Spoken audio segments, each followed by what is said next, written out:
Welcome to Popternative, where we dive into topical discussions from the worlds of pop culture, social media, and sports. Here is your host, Peter Remoliotis, a.k.a. PD Beats. Hello and welcome to the Popternative podcast. This is the podcast where we have digital discussions, the worlds of pop culture, social media, sports, and hockey. As always, I'm your host, Peter Remoliotis, and on Twitter, you know me as PD Beats. I am speaking to a defenseman with the Ottawa Senators in the National Hockey League. It's his second time on the show. We're with Thomas Chabot. Thomas, welcome back to Popternative. Thank you. So, right off the bat, when we had you on last time, it was right around training camp, and you ended up starting the year in Belleville, but then finishing off the year with the Ottawa Senators. Talk a little bit about the beginning of the year, starting with Belleville, and how that kind of came to be, and then playing the rest of the year and developing in Ottawa.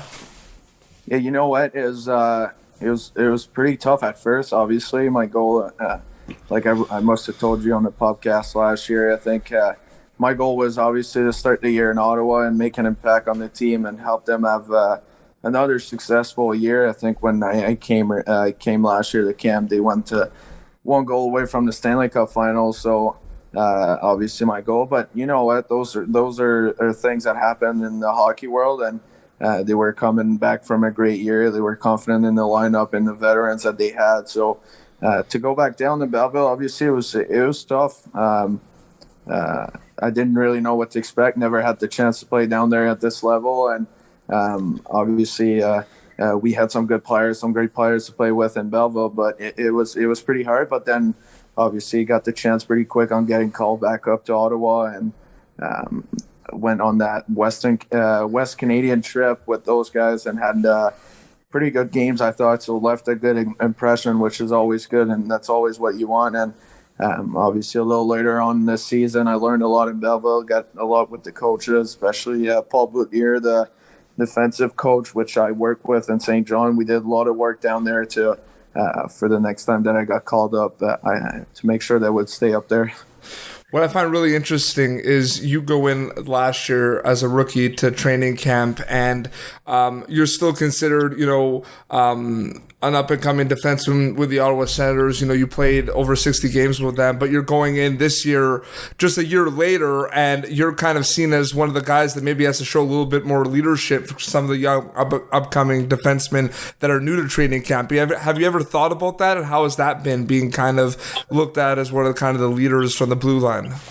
Yeah, for sure. That's I think that's one of the funniest and best things about the business that we're in, is that one year you get you're not in the plans to start the season, and then the next year you're like you said, one of the leaders and one of the guys that they want you to take a bigger role in the team this year. But obviously it's something I'm enjoying. Obviously it's different, but from what I spent the time last year in the season, played almost I can't remember the exact amount, but I think almost 60 games last year, 50 something, and I learned a lot through that. I think I got the chance obviously to play with Erik Karlsson for most of those games. So for now this year, obviously we're coming back from a new season. I think a lot of stuff has changed and everything, but I think the locker room is great. The guys are really excited for that, and for me, I think it's always been the same thing. I'm just going out there trying to do my best, help the team to win, and to be honest with you, that's the main thing I'm focusing on for this year.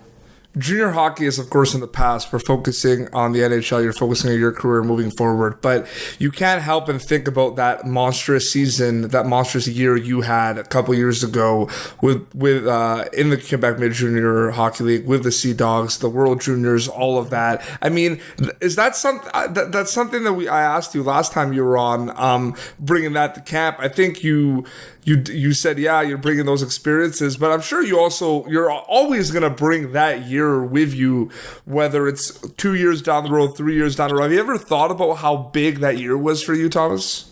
Yeah, for sure. Looking back on it, it's pretty crazy.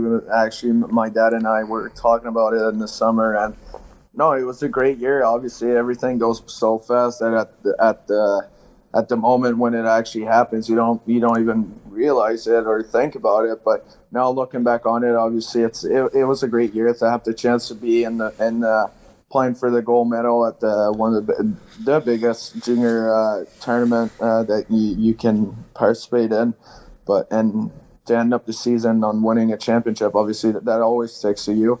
It's always great to win and go from the junior to the NHL, coming back from a championship. It's always great. Yeah, we did, as I grew up, I did win a lot of championship and tournaments, but to win a big championship that includes the whole entire QMJHL it was pretty cool, obviously, to just think about that and coming in now to pro. Obviously, that will always stick with me. Yeah, and like the World Junior Hockey Championship, you're the MVP of that tournament. But what I find really interesting too is you had a chance to play for Canada at the IHF World Hockey Championship, and it was you and a bunch of other young guys like Matt Barzal was on that team. What does that do? Confidence-wise for guys like you that, it's not limiting anymore. It's not U20. It's one of those things where any age goes and you get an opportunity to go represent Canada on a bigger stage at such a young age. What was going through your mind when that happened? It's pretty cool. Obviously, as the season went down, we saw that we weren't going to make playoffs. So I kind of just try to put my name out there that I'd be really excited to represent Canada in that tournament. But you know what? Like you said, it's those are little things that you go out there and then you get to meet different guys, different coaches, or different staff. Right? You get to learn some new things that, or play with players that you may never have the chance to play with. So obviously those tournaments are great. It's always great to represent your country and in hockey and probably any other sport as well. But to be out there in that tournament, it was pretty special, obviously, to play against men. Like you said, and I used to play under 18s, under 20s. It was all guys of my age, but now to be coming back from half a season or a little bit more in the NHL than being at the Worlds against men's, and it was pretty unique. I think it was something that obviously I've never been part of, but I think it goes a long way for a young player like me. It's a testament to the skill and the pace that the NHL is basically developing these past couple of years. Yeah, for sure. A lot of young guys are getting in there, and when you talk with older guys in the locker room, they all say the same thing. And obviously, I think it's great. The league just gets faster and faster, and I think it gives you an extra boost when you get in the camp and you're one of those young players that. You might be able to crack up the lineup since every team's trying to go a little younger. So, but no, I think it's great for everyone and to be a part, to have the chance to be 20, 21 years old and be a part of that tournament and be in part to play in the best hockey league in the world. Obviously, it's very humbling and it's very great. You had an opportunity to play the Toronto Maple Leafs in Lucan, Ontario yesterday, part of the Kraft Hockeyville. I mean, those are kind of initiatives put together to kind of grow the game, to kind of show strong communities. I mean, that's something that you saw yesterday. Everyone seemed to have a good time and everything. Talk a little bit about your experiences and how do those type of experiences kind of help players like you moving forward throughout the NHL season? Yeah, for sure. It's great. Those are little things that you get there. We got to Luke, and I didn't play the game. I was there for Q&A in the morning with the kids from the school there. But just to travel and be there, and then you get off the bus for morning skate in the morning, and there's 1,000 people waiting outside, all fired up to see you guys, see the guys of the team of Toronto and the Sens, obviously, and to be there and just be around those guys and see all the smiles and see the excitement. I was sitting in the stands for the game and seeing people trying to have fun, and we're all smiling. Everybody was just screaming when there was a goal, and just to be a part of those things, it's great to be there. Obviously, you don't always realize that you can have that big of an impact on where you play or wherever you go, and to be with the Kraft Hockeyville, it's great what they do for those little communities, and they give them the chance to redo a little bit their rink, so it makes a better ice hockey rinks for the upcoming future, maybe NHL players there. So to be a part of that, it's very cool. So moving a little away from hockey right now, I know you're a big basketball fan. Have you bought 2K19 yet? Yeah, I actually I coming back from I went with Ryan this angle, bought an Xbox and it came with 2K19. So looking forward to try that out. Do you find that I just thought about this because, the NHL season, the NBA season, it runs like very similar times, you know what I mean? Like they both run at the same time type thing. Do you think that's why there's a lot of popularity? Because I know a lot of hockey players and NHLers love basketball. Do you think that has to do with it, like the timing of it, where like they're always going to kind of, after a game, they're going to check scores around the NHL, but they're going to check scores around the NBA because the seasons kind of go hand in hand in terms of the timing? Yeah, it probably goes with it. I think when we, like you said, we after a game, you always look the scores of the other games in your own league. But it's always great to be able to follow up another sport that's kind of on the same pace as you. Whenever we get in the playoffs, they get in the playoffs. So to be honest, I'm a big basketball fan, but mostly I'm a big LeBron James fan. I think that's why I kind of follow up basketball. I've always since I'm probably.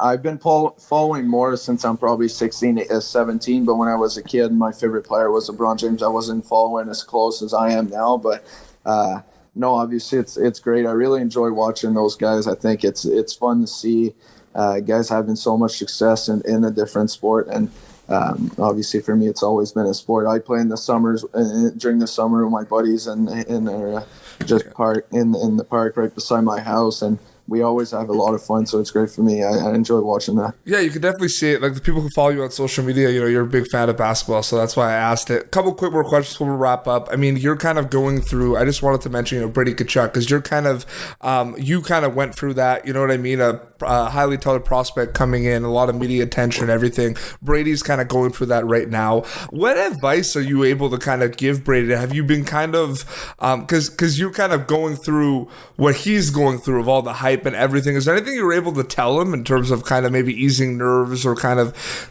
helping him through the process? Yeah, for sure. I'm trying to just help him and be kind of around him. But to be honest with you, he's a very mature guy, and you can tell that his dad, obviously, and his brother had a lot of success as well, and he's well surrounded with his family, which is great for him. And you know what? This year he's got the chance to be. He's got the chance to be around a group of guys that, you know what, like you see it everywhere on social media that nobody thinks we're going to do well this year. So, you know what, you just take advantage of that as a rookie, and you just get out there and just try to do your best. I mean, you guys all know, you've seen all his highlights and all the plays in the scrimmage and everything he can do. He's a really good player, and I don't think he's going to have any trouble playing this league this year. Mm-hmm. And also, last question: what specifically has Thomas Chabot worked on this summer to kind of, kind of get into game shape and kind of, improve from what was a very, successful season for you, over 20 points, over 60 games? What have you been working on for this year?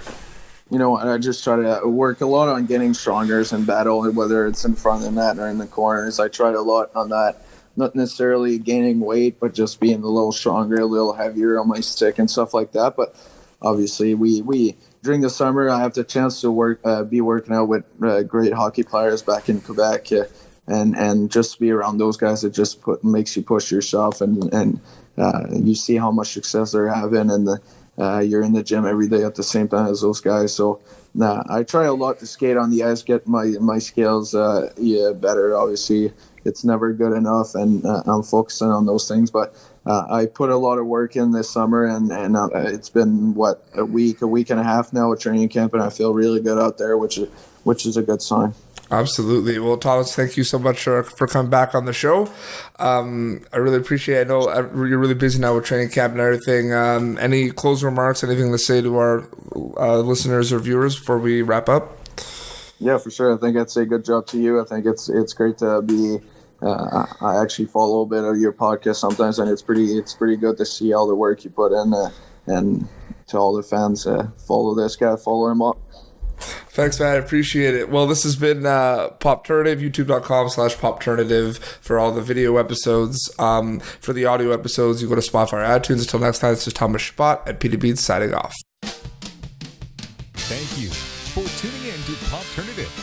Make sure to check out our past episodes of Popternative on YouTube. Be sure to like Popternative on Facebook and follow us on Twitter. This has been an Autograph Communications production.